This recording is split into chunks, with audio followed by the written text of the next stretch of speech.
Warning, this episode contains brain food that will lead to improved emotional and social intelligence.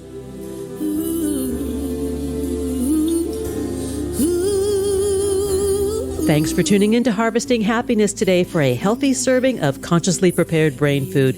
This is Lisa Cypers Kamen, your host. For more than 13 years, I've been handcrafting these sound ideas for better well-being. Each week, I love spotlighting diverse thinkers and doers who are contemporary trendsetters and change agents, devoting their lives to creating a better world in which to live.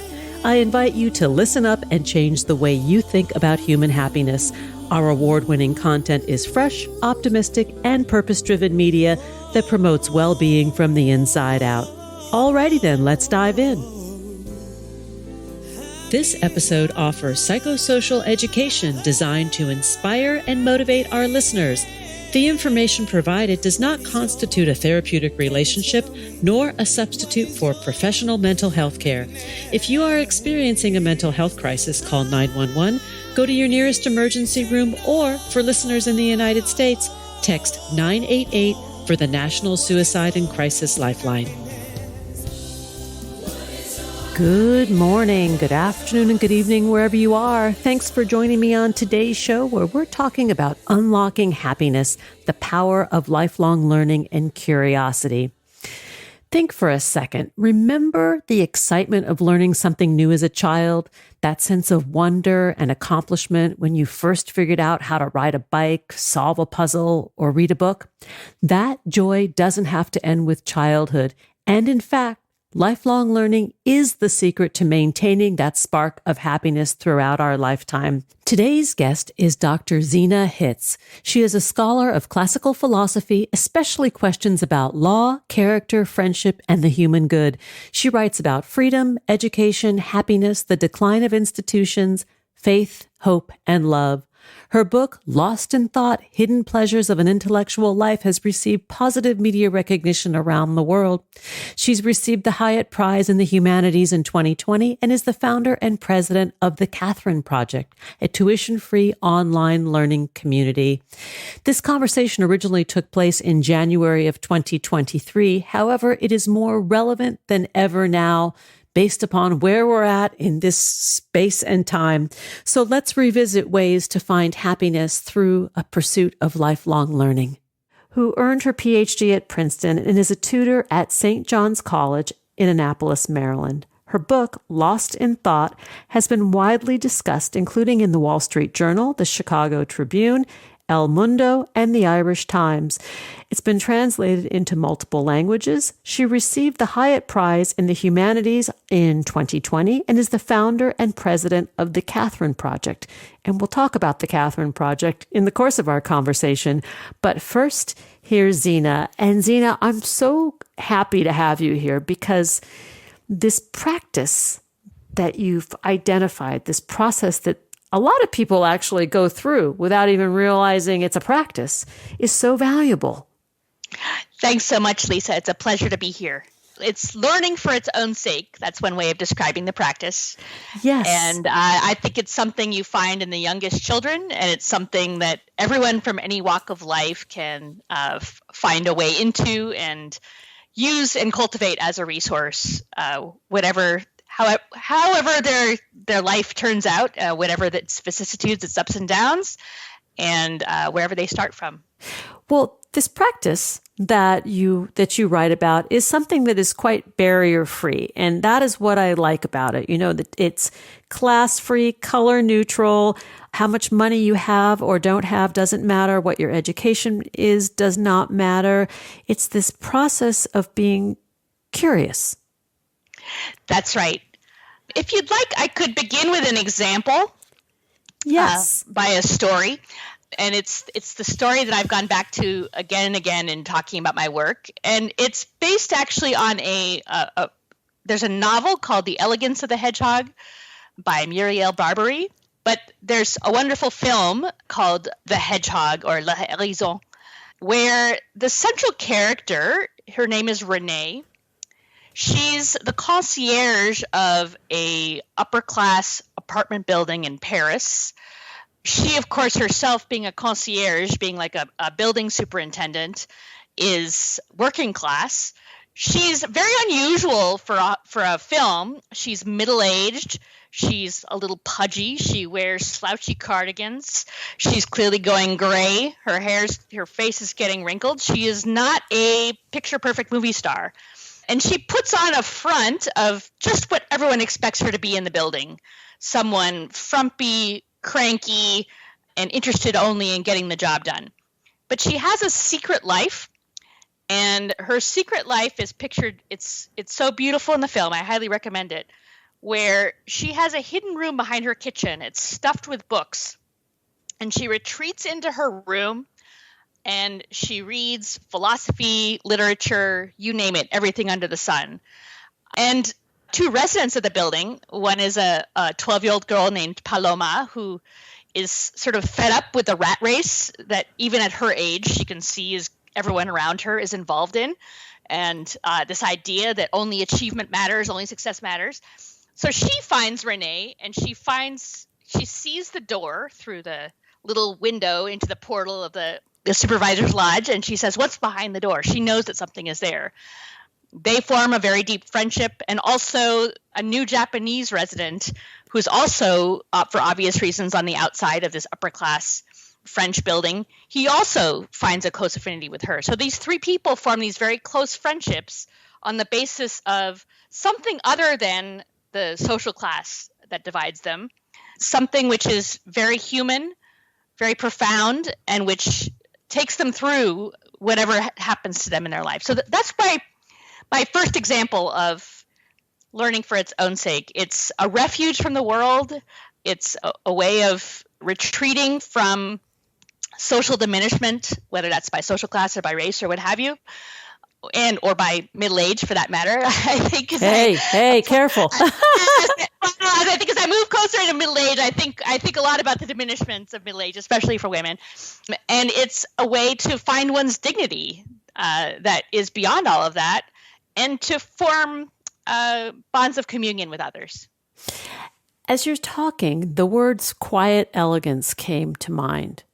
That in this space of learning, in the space of contemplation and the pursuit of the intellect, there's this quiet elegance that emerges. I think that's the perfect set of descriptors for Renee. And it's a kind of elegance that's hard won from her circumstances, since in most respects, of course, she's not elegant. Yes. She's slouchy, frumpy, etc. Or I'm using the disparaging terms. She's informal, she's relaxed, and she's middle-aged. That would be the non-judgmental ways of putting it. But she has this poise. She has this center. She has this center, which is her life of reading and thinking and the world of books.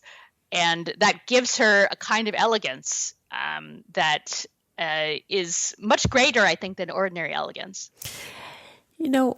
Well, you don't know, but I'm going to say something, that when we talk about the things that make us happy, that what research has shown that makes us happy, and the values in action that the VIA, which was Martin Seligman and Chris Peterson, two of the grandfathers of positive psychology, they talk about a love of lifelong learning as being one of those strengths or one of those predictors of people who self-report as being happier or more satisfied with their lives. That makes perfect sense to me. And I'll tell you why. The world that I come from originally, where I was trained as a scholar, is classical Greek philosophy. And Plato and Aristotle are sort of the big figures from classical philosophy. And what they both argued was that work, just doing something for the sake of something else. So working for money or going to the grocery store to buy milk, most of what we do is for the sake of an end. It's instrumental. But if all our lives are things that are just instrumental, are just means to ends, if it's all just going to the grocery store or all just working for money, then our lives don't make any sense. So we need some activity in which what we do culminates, where we can say, this is the reason I'm alive. This is what I was doing everything else for. And they thought it was learning, Plato and Aristotle. They thought it was contemplation that did that. And I think depending on how broad you want to take it, that contemplation and that learning, I think it's absolutely true. I agree. And the definition of learning and contemplation is very individual as well. I think that's right. So, I just gave this example, told the story about this woman who reads a lot of books. That's one of the main examples. And I teach at a college where we read a lot of old books. So that's an example that's dear to my heart. But another of my favorite stories is about a man named John Baker. Now, this is a real life story, not a fictional story. John Baker grew up in England in the middle of the 20th century. He worked at the Automobile Association office, so the British equivalent of AAA. Couldn't be a more boring kind of paper-pushing job that you could imagine. And he never went to college or university. He never got a higher degree, but he loved literature. And he got very interested in peregrine falcons and rode around on his bicycle, tracking the peregrine falcons in his region, which is the Essex region. And he followed them on bicycles. He made charts. He made maps. He took journals. He made drawings. He collected everything he could learn about these birds with his bare eyes. He took in. He did this for 10 years in his spare time, outside of work, outside of his office.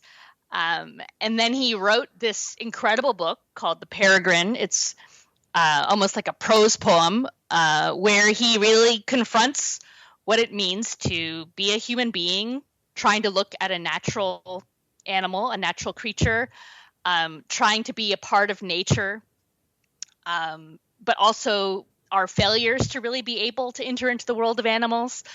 So it's very profound, it's very beautiful, and it's 10 years of this office worker following birds around on a bicycle. And that doesn't involve books. It involves just looking at what's around you in the world with great care and with great attention and really trying to understand what you're seeing. To that point, I have a question for you about washing dishes. My favorite topic. Yes, and the restoration of your own intellectual life. Yes. That question is, how did washing dishes restore my intellectual life? I worked as a scholar, as an academic for some years. I was one of these kids. I went straight from college to grad school. I was in grad school for literally 9 years in classical philosophy. I went straight into teaching. And as a result, I was a kind of distorted person in many ways, as I think any particular activity that you're devoted to wholeheartedly when you're young can do. I think it happens to athletes. It happens to people who go whole hog into any career. So I got increasingly sort of disillusioned and felt like my work didn't really matter. It didn't really connect with what I cared about. And so I picked up and left. I joined a religious community in rural Ontario. It's a Roman Catholic community called Madonna House. And there it was all about manual labor. So we had a library, a good reader's library. And there were some quite interesting people from all walks of life. But I couldn't do that thing which I had trained myself to do my whole life anymore. And I had to find another way to live the life of the mind. And that was a wonderful opportunity for me to enter into the intellectual life of ordinary people. So for me, I did a lot of washing dishes. Washing dishes, sweeping floors, emptying the trash, cooking. I did some refinishing of antiques and refinishing of furniture, some restoration of old objects. But whatever I was doing, my mind was left free to just think about things, to take in whatever was going on in the current moment, whatever I'd read in the past, whatever stories I'd heard, whatever guests had been at the table. And it was an incredibly profound experience because it balanced me. It put my mind in a place that was more incarnate, more in everyday life.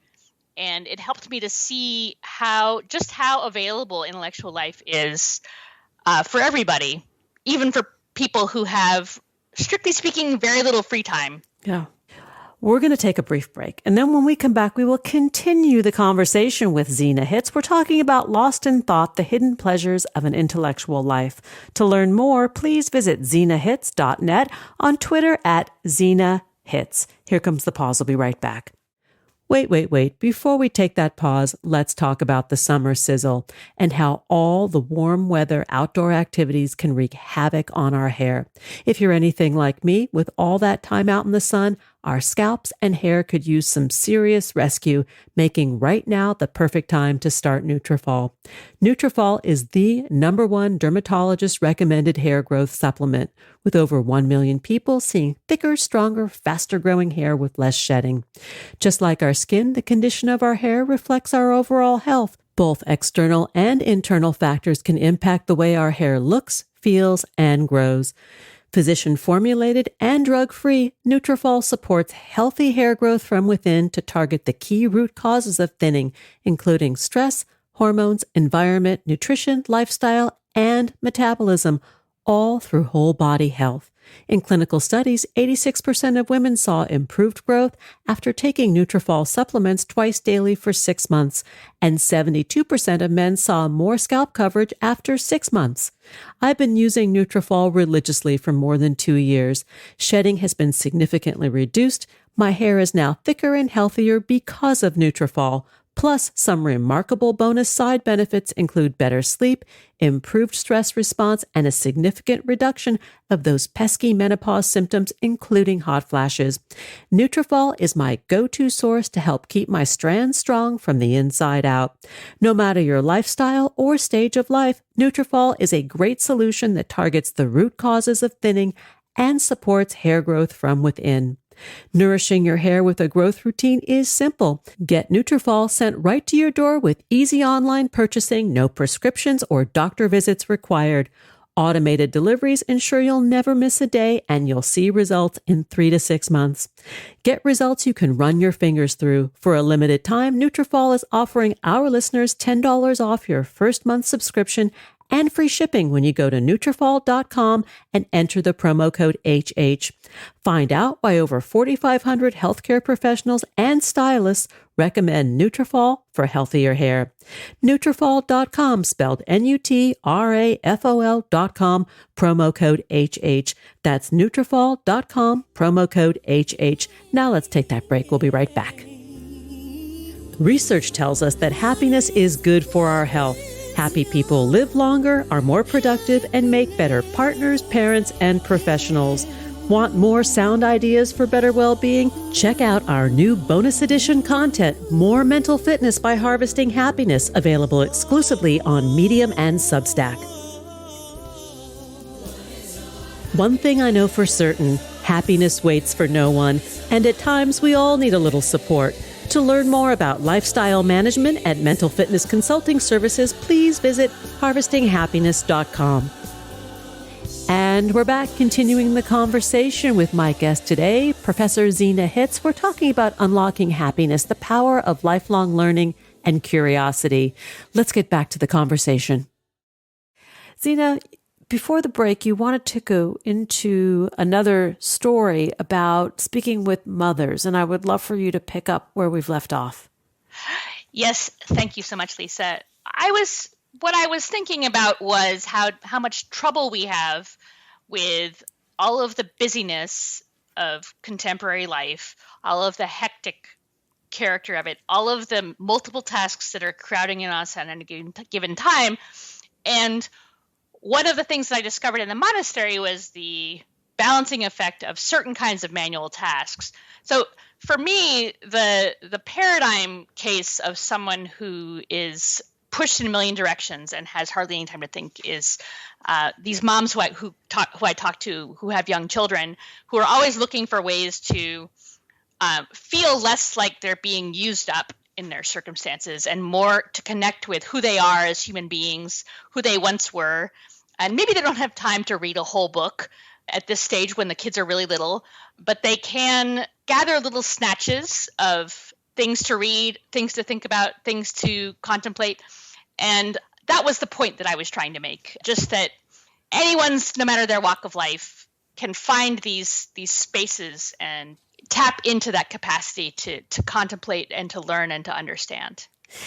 In your book, Lost in Thought, The Hidden Pleasures of an Intellectual Life, you write about uselessness. And I would love for you to talk with us about that, because we are taught in the Western world that all things we do should somehow be useful. Yeah, well, as an educator, as someone in the education sector, it's something you hear all the time. So everything has to be useful. Every piece of learning has to be for an end. It has to be training you for a job. It has to have a number, a metric, a learning outcome. It has to contribute to your income. It has to be useful for this. It has to be useful for that.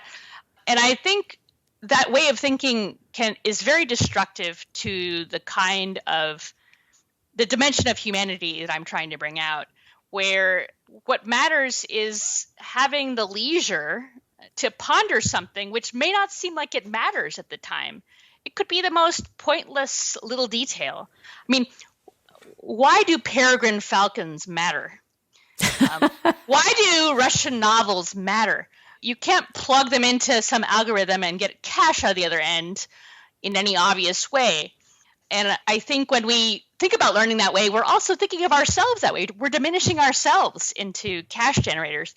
So the idea of learning for its own sake was where I first came to in thinking about this, that there's something about just thinking about the useless things, thinking about rocks, thinking about birds, thinking about old books, thinking about, in my college, we read ancient treatises on mathematics.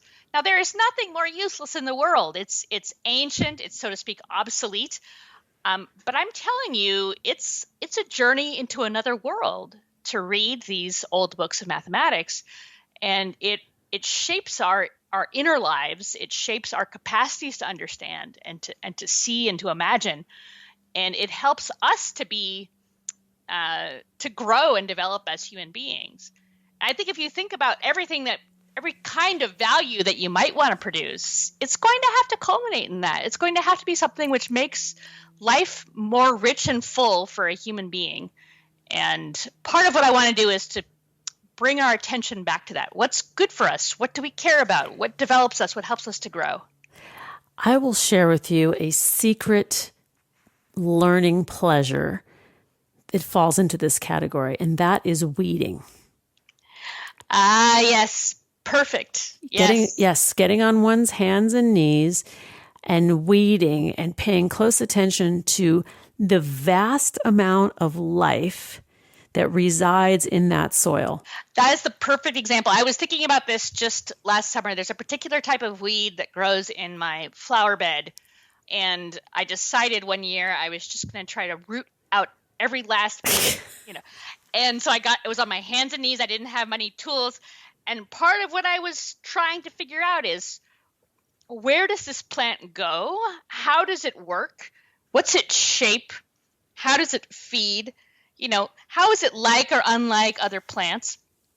And you also just in the most basic way, you're in the world of things that grow and in the world of vegetation, which in some ways is very comforting and familiar. In other ways, it's kind of gross and weird and can even be frightening in certain ways.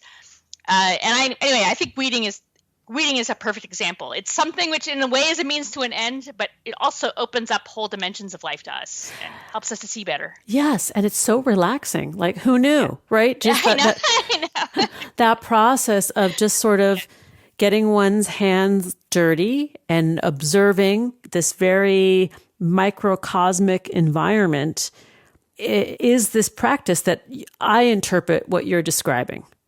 I think that's right. And I just want to correct my own course a little bit in case I sound like I'm describing something which is automatic.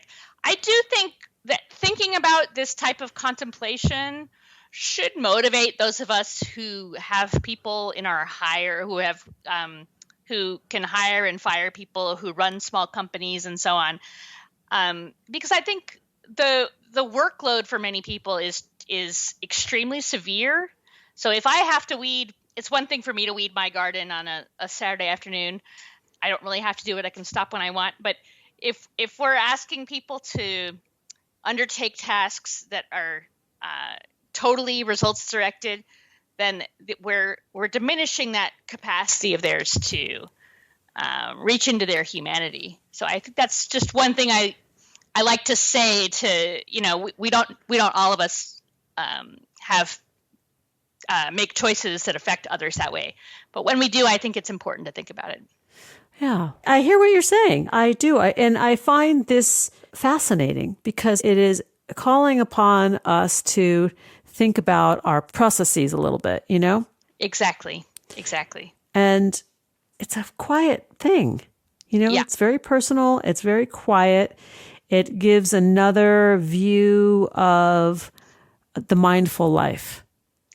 I think that's right. And I do want to say too that although it's quiet, it's hidden. A title for my book I wanted for a while, my editor wouldn't accept it. I wanted to call it The Hidden Life of Learning. And because hiddenness, quietness, littleness is a big part of what I'm interested in. I mean, you think about the learned taxi driver. There are these people, they've learned everything. They know everything about some subject, but they're not professionals. They do something completely different, and you only discover them by chance. So on the one hand, it's very hidden and quiet and little, and that's beautiful. On the other hand, I think if we talked about it more and honored that kind of thing more, then we could help all of us to value what really matters in ourselves and in others. I like that. And it does, maybe it hides in plain sight, right? It's there. Exactly. But if you don't know what to look for, you miss it in a blink. Exactly. That's why talking about it is important, because it's right in front of you everywhere. You start paying attention to whether or not the people that learn, or how they think, or how they understand, or how they contemplate. You will see everyone that differently. Everyone has something going on of this kind. And it's a constant delight to me to discover these things. I've got a good one. I was in an Uber in Toronto a couple of weeks ago, and I had a driver who was from Pakistan, and he was a chartered accountant from England. That's where he took his education. He ended up in an arranged marriage with a woman in Toronto. Things did not go very well for him with the marriage. They got a divorce, and he was trying to earn extra money to get back to Pakistan, where his father was running a small boutique hotel up in the mountains. And he proceeded to tell me that he learned how to import trucks from the United States to Canada because there's a shortage of used cars in North America, and now he knows how to import absolutely everything. Isn't that amazing? Yeah, no, this is the kind of thing I'm talking about. And this is a kind of knowledge where, I want to know I want to know what it is, having heard your story. Like, what does it mean to know how to import things? What exactly are the mechanisms? Yeah. What's the instruments? Because it's like the weeds, right? It's these things which are there all the time. You don't even think about them, but once you take a look, this whole dimension of our lives opens up. And he was adorable. He said, I did it with a friend, and in like 3 days, we figured it out, and we made $3,000 on the first truck. And then we made more on the second truck. And he says, now I can do anything. And I was like, you can do anything. You figured it out. That's a wonderful story. Yeah. But this is, I think, what you're talking about, right? Is these little nooks and crannies, or the dark hallways of our lives that we sometimes don't step into. I think that's right. Yeah. That prove us to be, smarter, better, and more clever than we give ourselves credit for. I mean, one of the sets of stories that I love most about this kind of thing and that I collect is stories about prisoners, about people in prison. The attorneys. That's true. A lot of them become attorneys. But I always look for the more contemplative. So, Malcolm X, the great African-American activist, he was put in jail for theft as a young man, and he read the entire prison library, and he came out a different person. He read classics of philosophy, he read atlases, he read dictionaries, he read everything. and it made him who he was. It helped him to understand the kind of person that he wanted to be. And literally, once you see one of those stories, you see them everywhere. It's just incredible what a certain amount of either a need or an empty space or an unexpected turn of events, and suddenly the capacity to learn just gets opened up in this tremendous way. If we pay attention and we roll up our sleeves and dive in for the sake of the diving, Exactly. Zena Hitz, thanks for being with me today. We're talking about Lost in Thought, the hidden pleasures of an intellectual life. To learn more about Zena Hitz and her work, please visit zenahitz.net. And on Twitter, you can find her at Zena Hitz. Zena, thanks a million for sharing part of your day with me. Thank you so much, Lisa. It was a pleasure. I feel the same way. Thanks for joining us on Harvesting Happiness today. This is Lisa Cypers Kamen on behalf of my guest, Dr. Zena Hitz, wishing you kind thoughts, kinder words, and the kindest of actions. Until next time, remember, happiness is an inside job. Happiness is your inside job.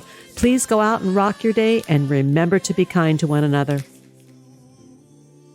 Want to take a deeper dive into sound ideas for better well-being? Check out our new bonus edition content, More Mental Fitness by Harvesting Happiness, available exclusively on Medium and Substack.